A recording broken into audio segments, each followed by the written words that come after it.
start, because the idea of leadership has clearly occupied you for a while, and you did just write.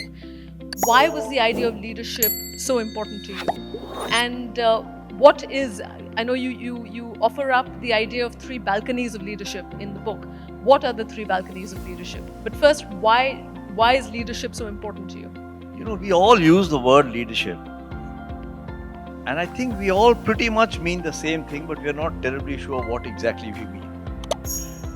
So there are a lot of approximations which coalesce into a jelly of a jumble.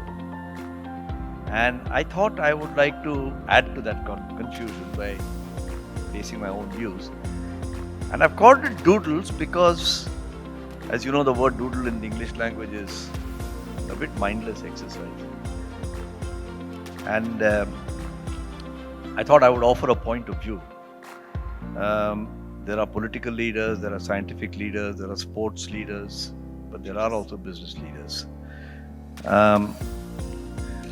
On the subject of what are those three balconies, 50 years is a lot of time. And when I reflect back, as my grandmother would have said had she been alive, she said, you spent your whole life selling soap. And that would be an unfair reprimand, because I think I've derived a lot more out of my professional life than just selling soap. And I realized that my journey is not dissimilar to the journey of any other person in this room.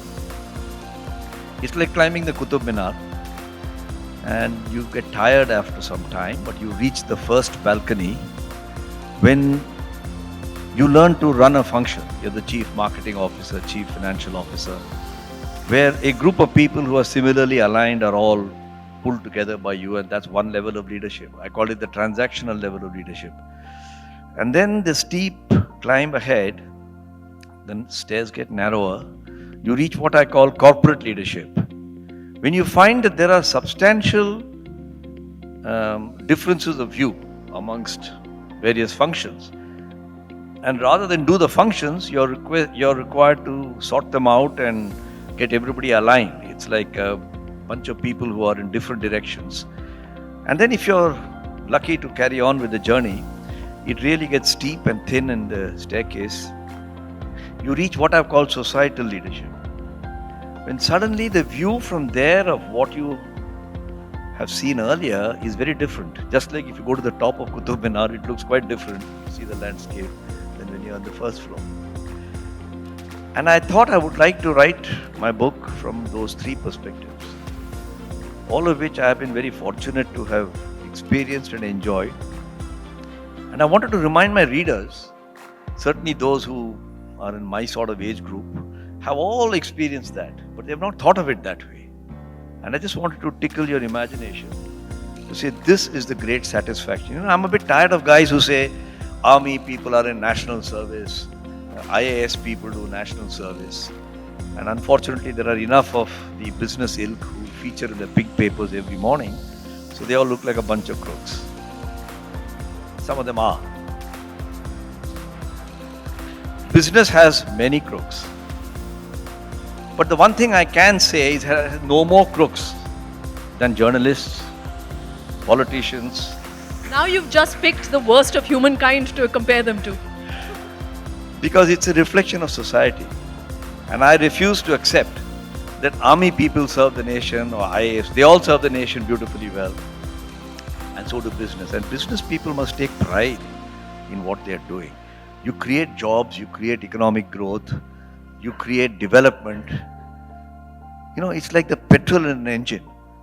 You may have the best engine, the best transmission, the best gearbox, the best finish of the car, but if you have no petrol, then nothing works.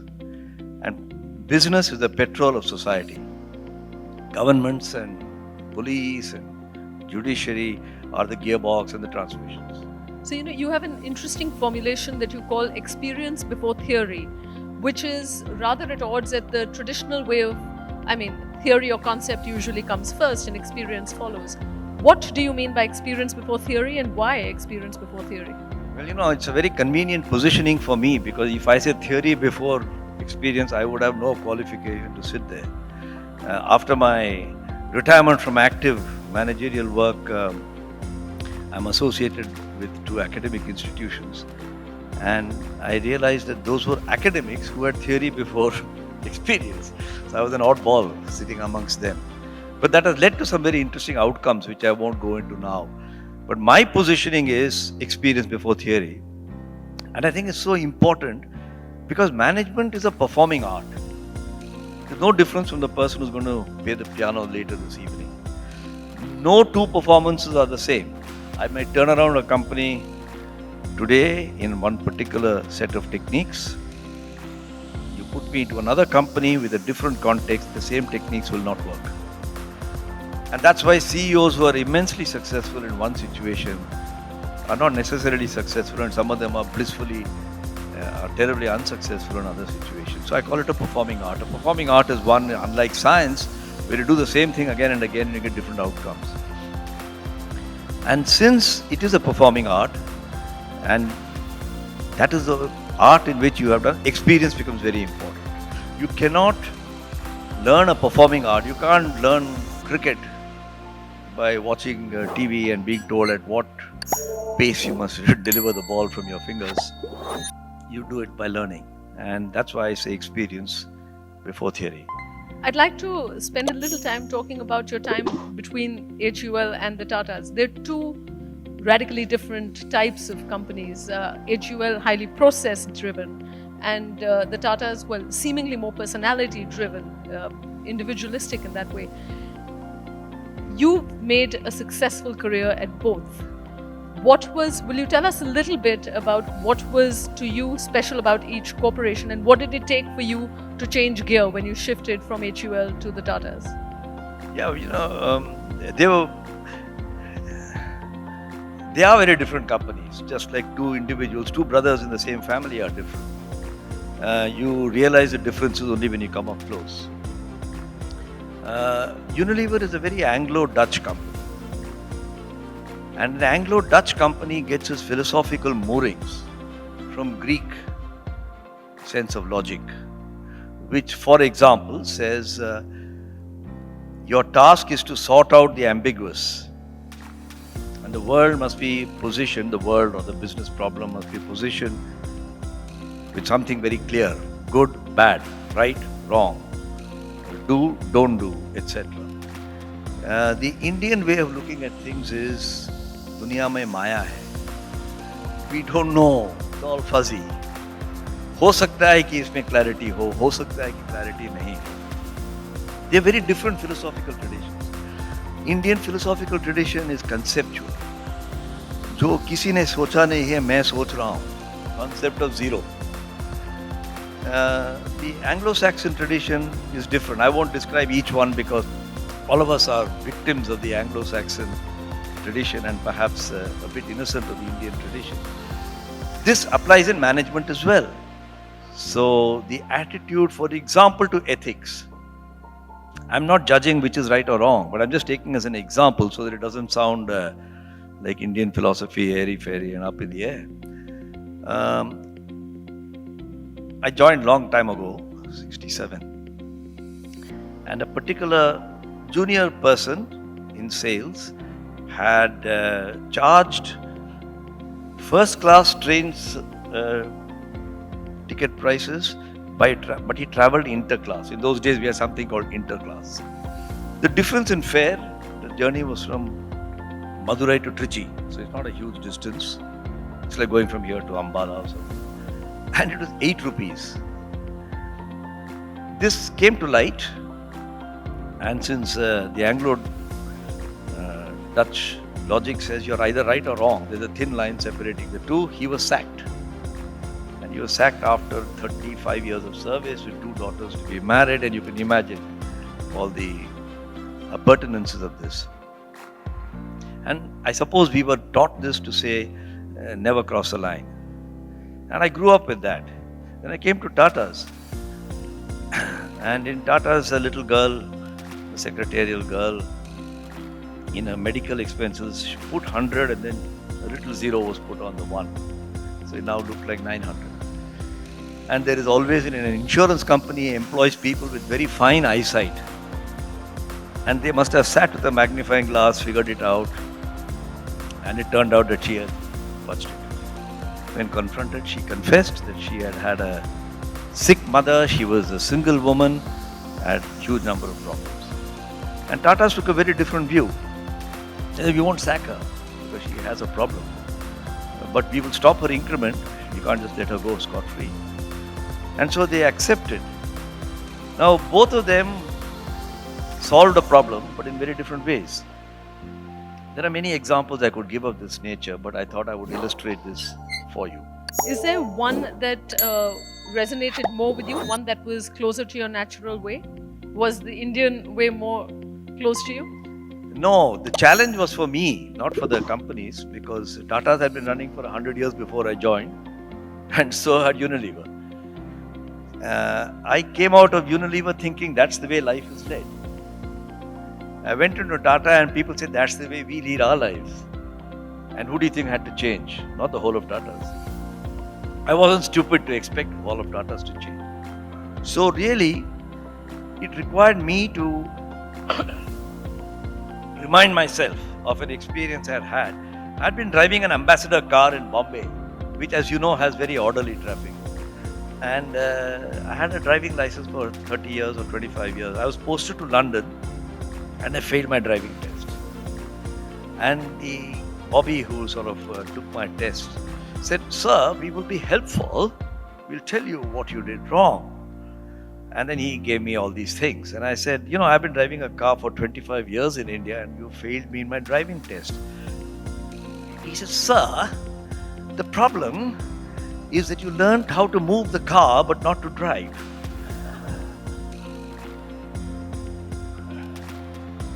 And when he said it, I was offended, but I think he was right. And when I came from Lever to Tata, I said there are many ways to skin the cat. This is surely a performing art. And I went through a phase of rediscovering that there's other ways to do it. And as my friend Arun Mehra here will tell you, unless your mind is open to alternate ways of doing it, you will not adapt, which I did.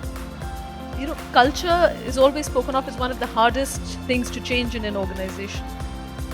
What is culture? And do you think it can be changed in an organization, especially large organizations? Culture is like the human brain. It evolves gradually. Or doesn't? It does for sure. And anybody who says I've changed the culture in 3 months' time is not talking. It's like saying I've just changed his whole brain through surgery. Some people may try that. And some people's brains do need it, but we don't have a solution for that problem yet. So, culture is layer upon layer. It's like archaeology. It's like your history. It's something that you cannot take away the slices from over a period of time. And I think one of the greatest challenges of organizational transformation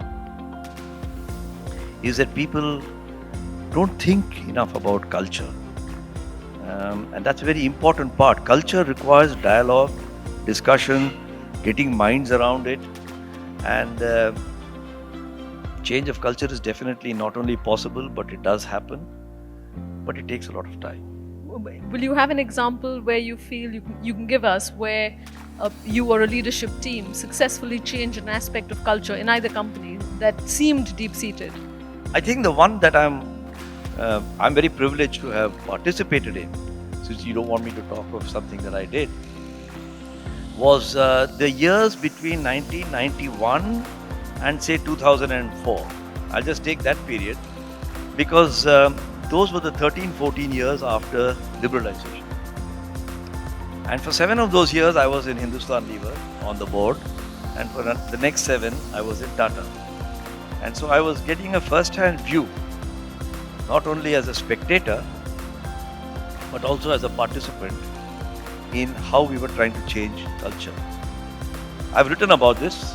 It's an essay written in the book published by Rakesh Mohan and published by Penguin, as to how did I see the economists talk of the macro level. So much GDP, so much deficit, so much industrial licensing, labor reform. But at the face of the blast furnace, when the heat is on your face. You're dealing with it at a micro level. And so I've described how at the micro level in the two companies, culture changed. Both changed, but in very different ways. And I've described it. Now, if you want me to tell you more about it, you'll have to extend the whole evening for me. You have two other speakers, so I will not go into too much into it. Okay. Your first book that you wrote, The Case of the Bonsai Manager, I think, was born out of a particular problem that you faced or a particular business challenge that you faced while chairman of Unilever Arabia. And it's interesting because the book deals with rationality versus intuition, so to speak. Will you tell us what that particular problem was and why, as leader of a large business, did you pick intuition as something to go with over all the big data available to you? So 2 points I want to make. First is all my books deal with an epiphanic moment for me in the course of my career. So you've had 9 epiphanies in your life. I've had 9 epiphanies, and those are my 9 books. Okay? And the first one is the one you're asking about. The second thing was and is a belief that if authors can do writing for a business, then why can't business people write their own books? Why should they rely on journalists and people who write hagiographies of great leaders? Because if experience is what teaches you, I don't remember what my trigonometry teacher taught me or my Hindi teacher's poetry, but I do remember small little lessons I learned from maybe my father or uncle or professor. And that's true for everybody in this room and outside as well. And so, coming back to the first book, The Case of the Bonsai Manager, again in a telegraphic way, I went to Jeddah and I was given a project as the chairman of the company to mount a direct assault on Procter & Gamble, who, as you know, are Unilever's competitors worldwide. It's like Pepsi and Coke. For a variety of reasons, Procter & Gamble had 97% market share and Unilever had 1. So it was not exactly, an easy one. It's like the DMK trying to run the national government. Well, let's just say that you couldn't have made it worse. Sorry? You couldn't have made it worse. I couldn't have made it worse, but there was $15 million, $20 million already invested, and I was going to lead this assault. It was a danger to life and limb. Unilever had spent this $15-20 million developing a plan which had this rather terrifying name called Operation Witch Hunt. I didn't know who was the witch and who was doing the hunting. And it involved making a very compacted product compared to the traditional product. So, hawa nikal ke, you gave a concentrate. It's like fog, the advertising for which you see. So, I walked around and I did my research being walking around and talking to people. And without going into all the detail, I was very respectful. Whenever I heard the market research people and the product development people, they were very persuasive. They had all the calculations, statistical significance, you name it, it was all there. It was very, very convincing. It was analytically, I couldn't fault it. I wasn't trying to fault it, but logically, our product would succeed. But when I walked around the market, I found that for some reason it wouldn't succeed. You see, this compaction of a large product into a small pace started in Japan. And I know from my visits to Japan that there are small little people there who walk around who drive in small cars, in small cities, live in small houses, and in small shops. So if you saved a lot of space, it helped. In Saudi Arabia, it was exactly the opposite. There were huge people walking around with their huge wives and their huge children, driving around in huge cars on huge streets, and living in houses that were enormous. And I said, why would they value the compaction of a big packet of detergent into a small packet? And that's what said, I've got a classic difference between my intuition and the analysis. Now, I won't go into the story of what happened to that particular episode, but I did act on it. I didn't say let it be because so many directors from the main board were involved. But it caused me to ask myself the question, Does the intuition matter or not? And I came to a body of knowledge and reading and experiments which caused me to say, why don't I convert this into a book? That's how the book got written. And I came, when I finished the whole exercise, to a very profound conclusion. And as you know, the definition of a profound conclusion is that it's so obvious, you Dumbo, you saw it only day before yesterday. But it was always there. Most of us believe we are very rational. But the most important decisions in our life are taken intuitively. Like whom to marry. If you took that rationally, then you're nuts. And whom to stay married to. How do you select a CEO? I mean, you think, how do you set goals for a CEO?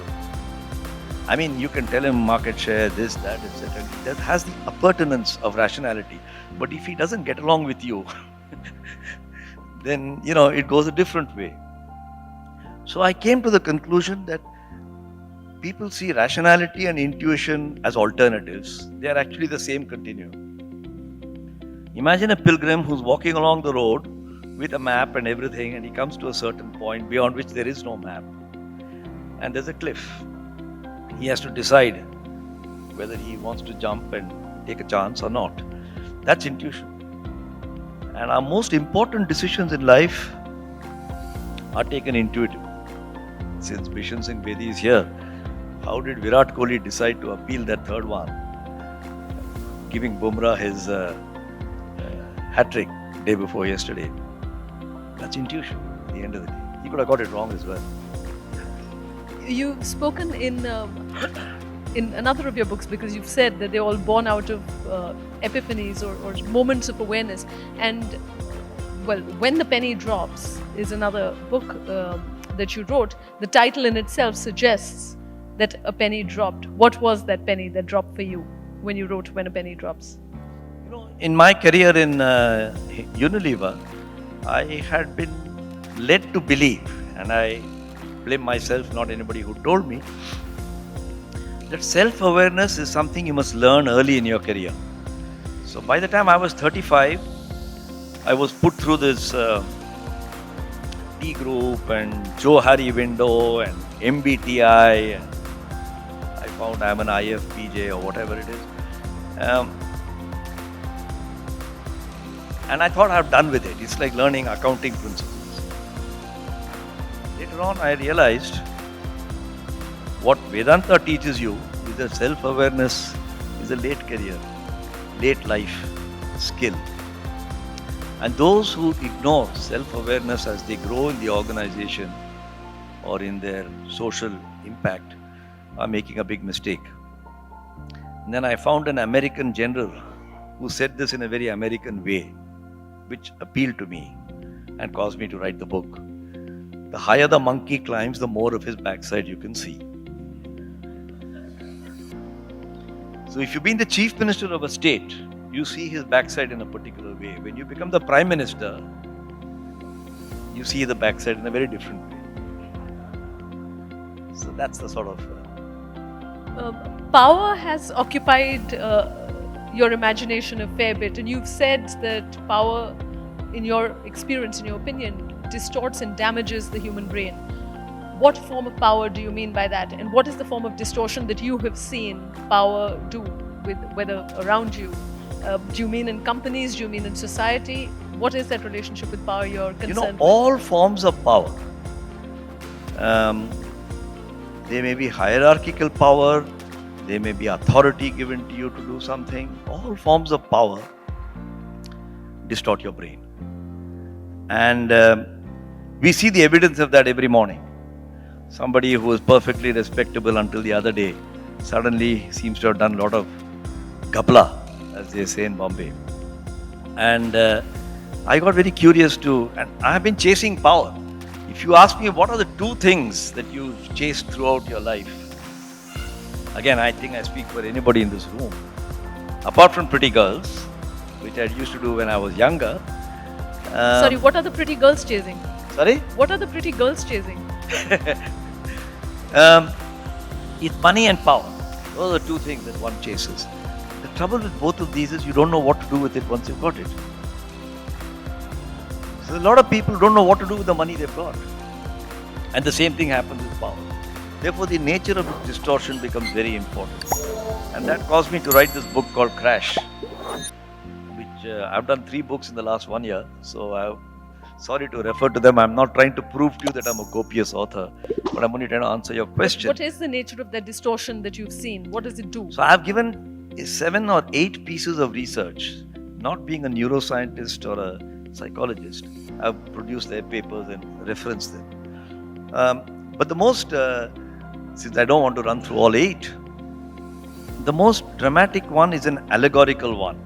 That imagine your brain is very plastic, all our brains, and they keep changing their shape. It's like a fried egg, which is not double fried, you know. It keeps changing its shape, and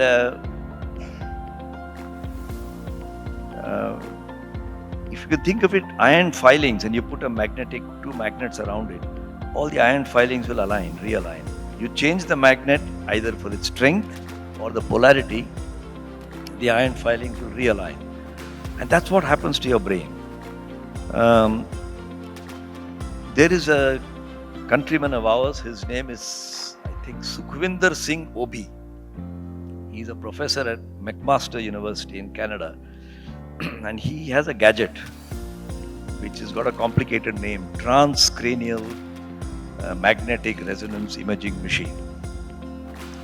And I think he puts the CEO into that machine, then applies various types of power and then gets a picture of his brain. I say this softly because SEBI may then mandate that all CEOs will be put through a TCMR and the results have to be reported in the board of directors annual report. Now he found that we have something in our brain called mirror neurons. They are mirror neurons because they are neurons, but they reflect rather than the real thing. And you get empathy for people because of your mirror neurons. Those are active. If my mirror neurons are active and you come and say that I lost my child, it's my mirror neurons that come and say, oh dear, how terrible and how can I help, etc. Now what happens with power is your mirror neuron button gets switched off. It's traced back to a particular DNA. It's called M42B or something like that. And that button gets switched off. So now the power may be exercised by the municipal clerk who's giving you the death certificate of your father and makes you go around 10 times to be able to give it to you. That's also power. It can be a CEO, it can be a minister, it can be anybody. And I started to look at people with power as disabled people, challenged people. If somebody's got a defect in his leg, I can see the defect. And if he's limping, I would go and see if I can help him. But somebody with power has got a damaged brain, but I don't go out to help him. In fact, he doesn't think he needs help. So you got a very interesting conundrum. And so I think there is a need to have an antidote to power. And yet, when you speak of leadership, all leadership is also power and its influence. So I want to come back to where we started, which is when you say leaders should look at from the top balcony, the much larger role of society building, other than the obvious of job creation and so on. What is it that corporate or business leaders are in a position to do towards nation building that you think we need a lot more of? Would you give us a few tangible examples of what you think corporations and their leaders can do? You know, when you're in your corporate career, and I'm keeping to that because that's my subject, initially you're in Swadharma. I must earn more money, I must get a promotion, I must have a bigger car, all that stuff. At a certain level in the next balcony, you must have Rashtra Dharma. You must think of the country, the society. So, if you're creating a new factory in a place where there's no development at all, it is of course painful. It's much nicer to get a factory spot close by. But you're doing something. During my career, I've been associated, I didn't say I put up all the projects. large parts of this country where we've created jobs, thousands of jobs between my two companies. Then, beyond Rashtra Dharma, you get Manav Dharma. What am I doing for society? You can't solve society's problems single-handedly in one company.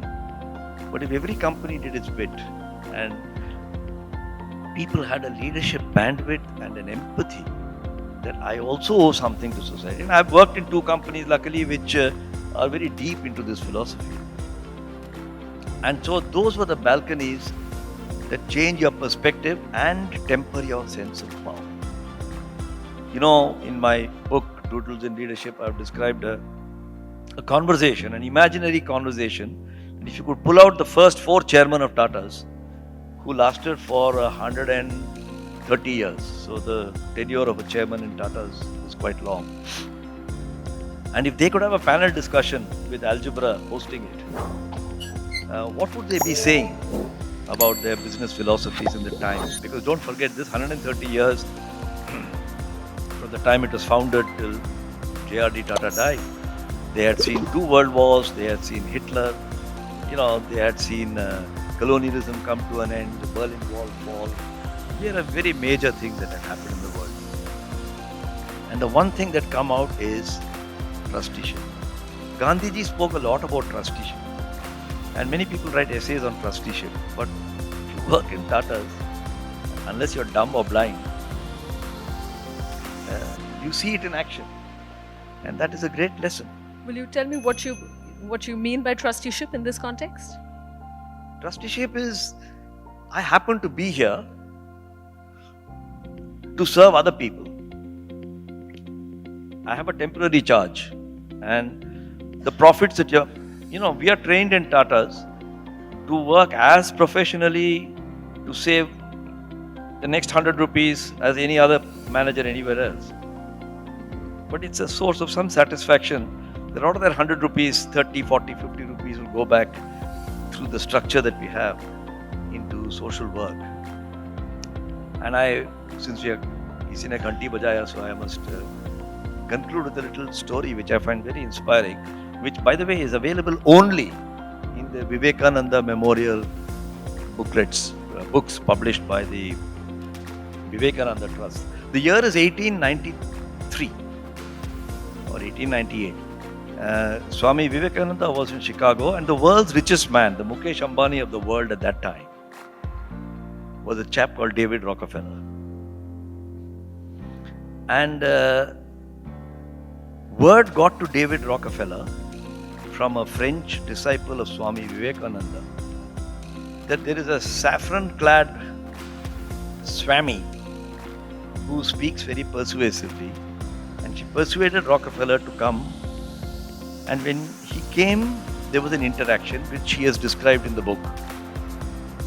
And essentially,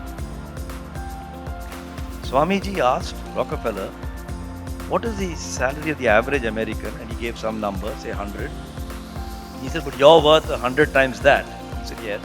He said, do you think you're 100 times smarter than the average American? And Rockefeller said, yes. He said, has it ever occurred to you that you just happen to be the instrument through which this money has to go back to the American people, which Rockefeller, of course, found offensive. And that is the concept of trustee. But to the credit of Rockefeller and the influence of Swami Vivekananda, between 1893 and 1913, I think, or 1912, Rockefeller didn't do too much about it. But in 1912 or thereabouts, he gave his entire money to the Rockefeller Foundation, which has done fantastic work all around the world. So that's trusteeship to me. Are Indians a philanthropic people? Because the evidence suggests otherwise.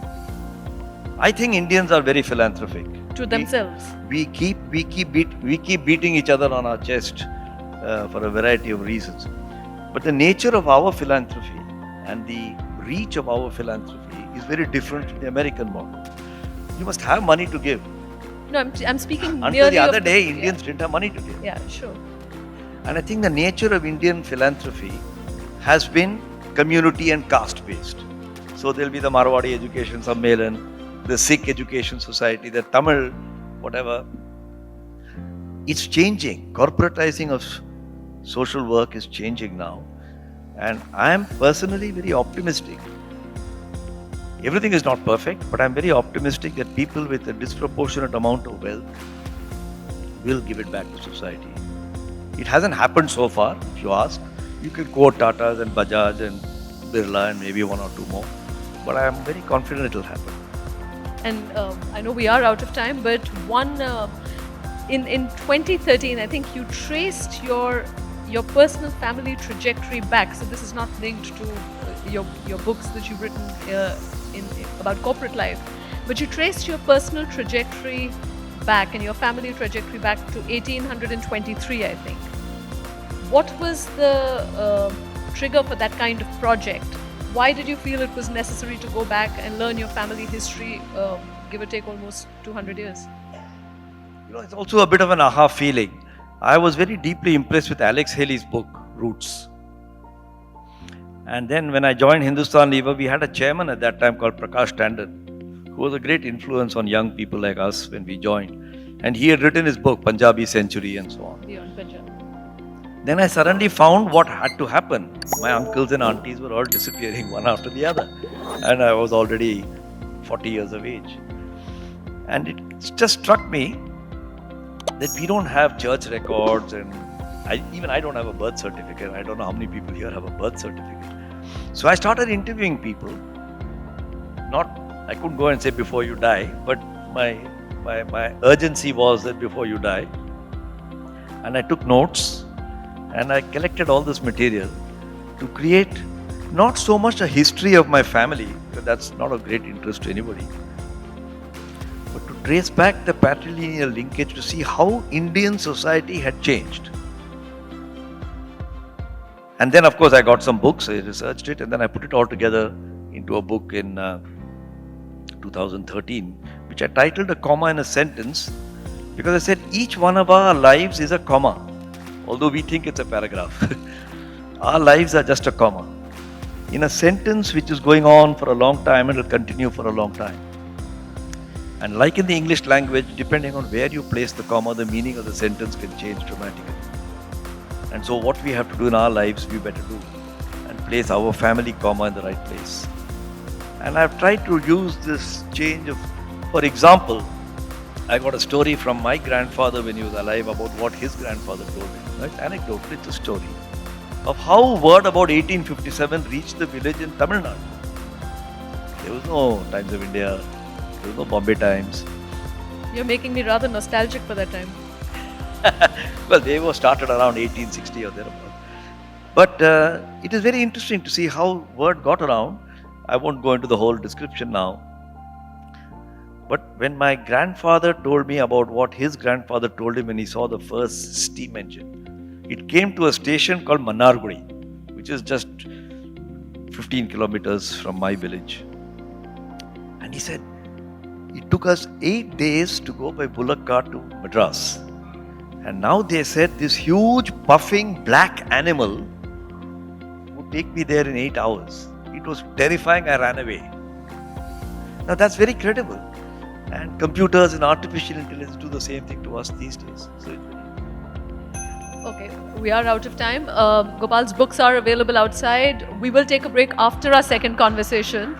I do hope we will use the opportunity, thank you, to buy the books and have them signed. Thank you so much for being here.